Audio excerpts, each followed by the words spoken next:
अस्सलाम वालेकुम dear students, I am Rao Bisharat Ali. आज हम डिस्कस करेंगे फ़ंक्शन के बारे में। फ़ंक्शन एक ऐसा टॉपिक है जो मैट्रिक लेवल से स्टार्ट होता है और ये फिर एमएससी तक चलता है। तो इसको अगर अच्छे तरीके से समझ लिया जाए तो मैथमेटिक्स के अंदर बहुत सी आसानियाँ आप लोगों को हो जाएंगी। आज मैं डिटेल से इसको डिस्कस करूँगा। सबसे पहले तो हम फंक्शन की डेफिनेशन को देखेंगे। ये हमारे पास फंक्शन की डेफिनेशन किसने लिखी थी फर्स्ट टाइम? लिबनाइज मैथमेटिशियन था, जर्मन मैथमेटिशियन था ये लिबनाइज। लिबनाइज ने क्या डेफिनेशन की है जी? A rule which gives each value of x to unique value of y is called function. एक ऐसा रूल जो x की हर वैल्यू पे y की कोई यूनिक वैल्यू देता है तो उसे हम फंक्शन कहेंगे। ये वैसे सिंपल सी डेफिनेशन मैंने लिखी है ताकि बच्चों को बात समझ आ जाए। Is yes definition a rule which gives each value of x to unique value of y। मतलब फंक्शन असल में एक रूल है। फंक्शन क्या है जी? रूल। कैसा रूल है? जो x की हर वैल्यू पे y की कोई यूनिक वैल्यू देगा उसे हम फंक्शन कहेंगे। इसकी रिप्रेजेंटेशन ये आयलर ने दी थी, y is equal to f of x. इसको हम इस तरह रिप्रेजेंट कर सकते हैं। For example f of x हमारे पास कोई फंक्शन है 2x + 1।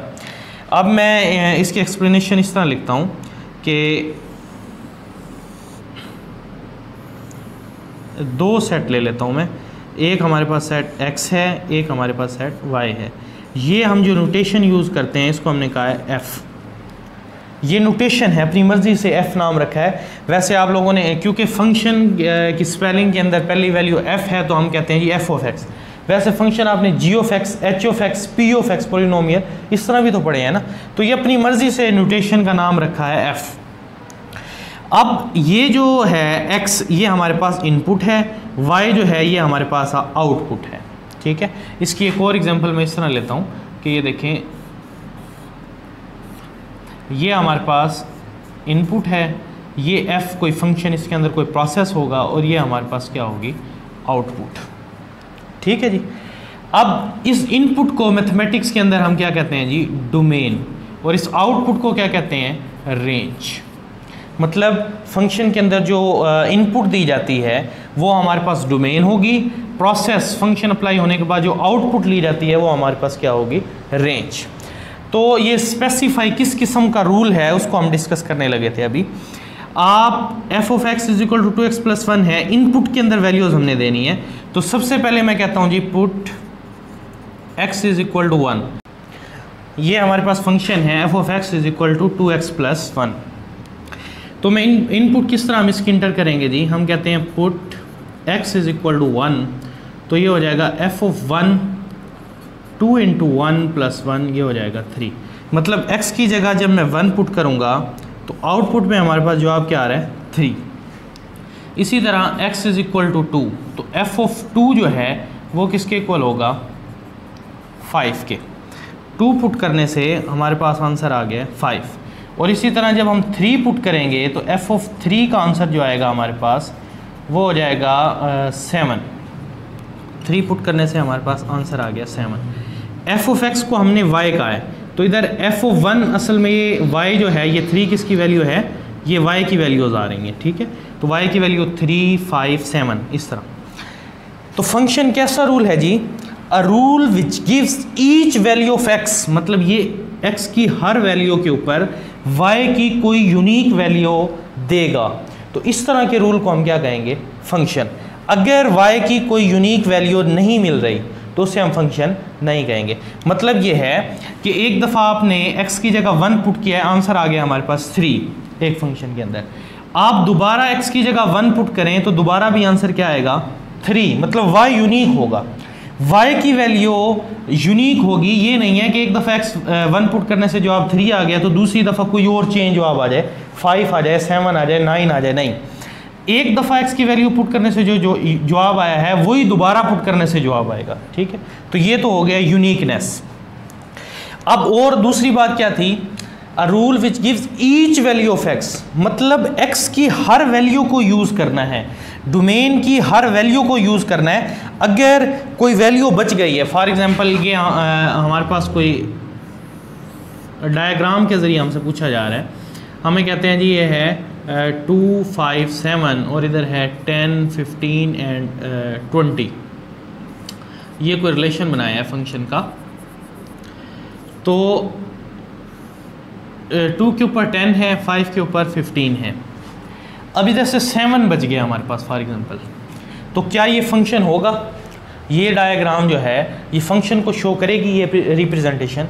It's not a function. क्यों नहीं है फंक्शन जी? क्योंकि हमने फंक्शन की डेफिनेशन में पढ़ा है अ rule which gives each value of x, x की हर वैल्यू को यूज़ करना है। क्योंकि एक्स की वैल्यू एक बच गई है 7, तो इस वजह से ये फंक्शन नहीं होगा। ठीक है, अगर y की वैल्यू बच जाए, फॉर एग्जांपल ये है हमारे पास 2, 5, 7, 10, 15 एंड 20, ये हम नोटेशन, ये हमारे पास हम नोटेशन यूज़ कर रहे हैं f। तो 2 जो है मैप हो रहा है 10 पे, 5 हो रहा है 15 पे और इसी तरह 7 भी 15 पे हो रहा है। तो अगर 20 बच जाए, मतलब रेंज के अंदर वैल्यू बच सकती है, तो फिर ये फंक्शन होगा। ऐसी रिप्रेजेंटेशन आपसे पूछी जाए MCQs के अंदर, इट्स अ फंक्शन, तो आप कहेंगे जी बिल्कुल ये फंक्शन है, इट्स अ फंक्शन। अगर x की कोई वैल्यू बच गई है तो फिर वो फंक्शन नहीं होगा। y की वैल्यू बच सकती है, रेंज के अंदर वैल्यू बच सकती है। तो फंक्शन की डेफिनेशन क्लियर हो गई है students. A rule which gives each value of x, x की हर वैल्यू को यूज़ करना है, एक बात। और दूसरी बात यह है कि y की यूनिक वैल्यू का मिलना, मतलब y यूनिक होना चाहिए। ठीक है, तो ये दो बातें अगर हम मद्देनज़र रखें तो फंक्शन क्लियर हो जाता है। एक और एग्जांपल मैं आप लोगों को देता हूँ। फंक्शन को हम देसी तरीके से डिस्कस करते हैं, मतलब कोई अपनी लाइफ टाइम की एग्जांपल देते हैं। अच्छा जी, फंक्शन के बारे में डेफिनेशन तो आप लोगों को बता दी, a rule which gives each value of x to unique value of y is called function. लेकिन हम इसे देसी तरीके से किस तरह डिस्कस करेंगे जी? ये फंक्शन की डोमेन है और ये फंक्शन की रेंज है। हम डोमेन को कह रहे हैं सवारी, मतलब पैसेंजर्स, और रेंज को कह रहे हैं स्टॉप। ठीक है जी, अब देखें, दो सवारी एक स्टॉप के ऊपर उतर सकती हैं। 2 पैसेंजर्स, 2 पैसेंजर एक स्टॉप के ऊपर उतर सकते हैं, पॉसिबल है। अगर आप जो है भावलपुर से जा रहे हैं लाहौर की तरफ, ठीक है, तो रास्ते में साहिवाल, उकाड़ा, बहुत से स्टॉप आएंगे, तो पॉसिबल है कि 2 सवारियां जो है एक स्टॉप के ऊपर उतर जाएं, उकाड़ा के अंदर उतर जाती हैं फॉर एग्जांपल। तो 2 सवारियां एक स्टॉप पे उतर सकती हैं, पॉसिबल होगा, तो ये हमारे पास फंक्शन होगा। ठीक है ना, क्योंकि इसके अंदर x की हर वैल्यू को इस्तेमाल कर लिया गया है, ईच वैल्यू ऑफ x, और y की यूनिक वैल्यू मिली है, तो इस वजह से ये फंक्शन होगा।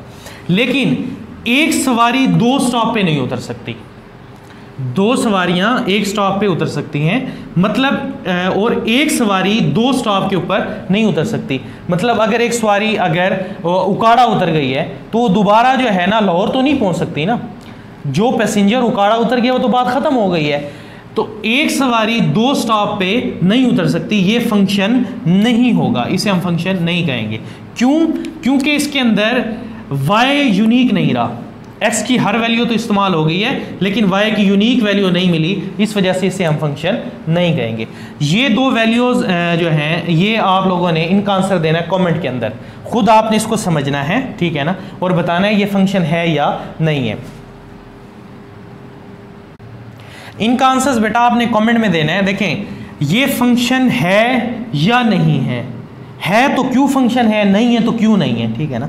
अब ये इसके अंदर भी सेम, ये फंक्शन है तो क्यों है, फंक्शन नहीं है तो क्यों नहीं है। ठीक है, मैं थोड़ा सा इसके बारे में बता देता हूँ।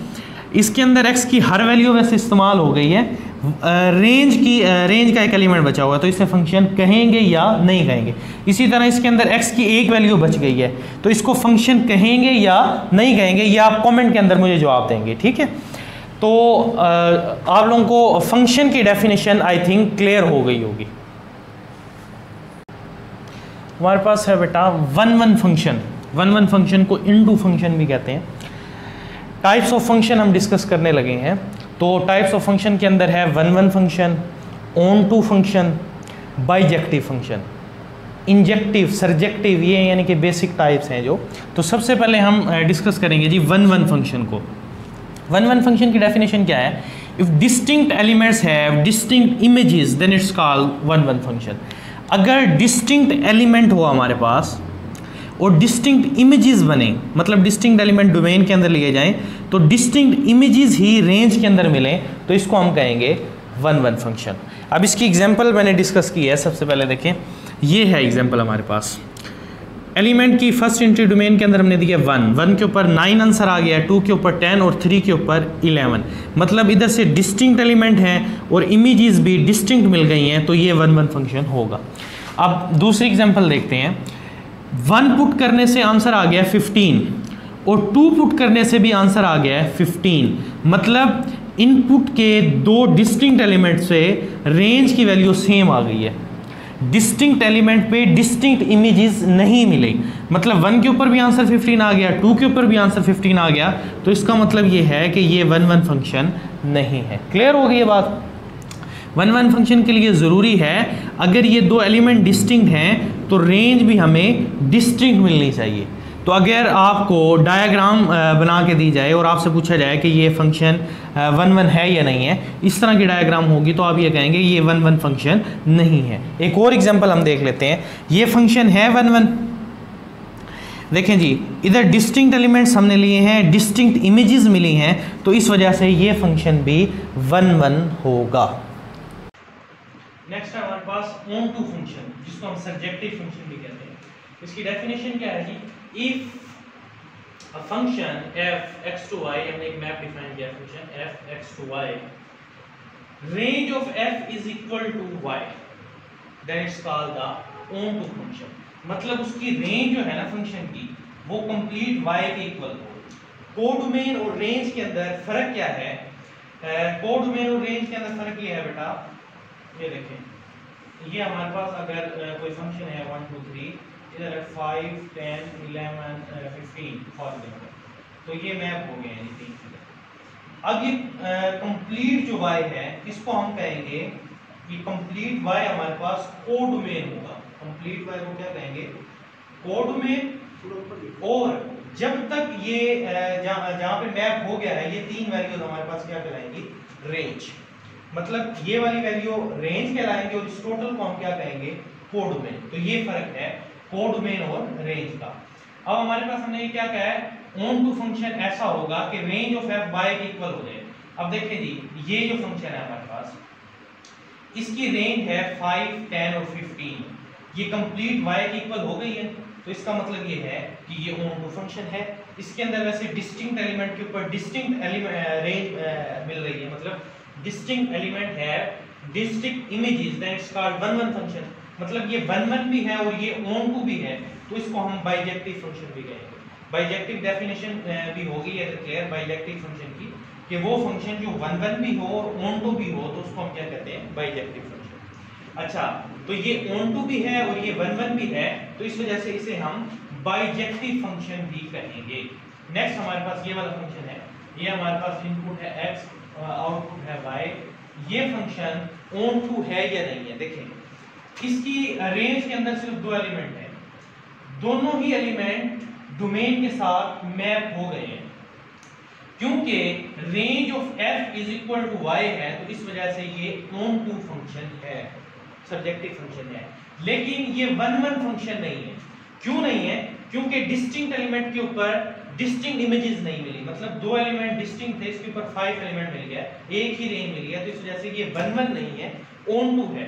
इस वजह से ये बाइजेक्टिव भी नहीं होगा, मतलब ये ऑन टू होगा। ठीक है, अब ये जो हमारे पास है x to y, ये हमारे पास कोई फंक्शन है f, ये क्योंकि range of f is equal to y नहीं है, इसके अंदर रेंज जो है फंक्शन की does not equal to y है, इस वजह से ये ऑन टू फंक्शन नहीं होगा।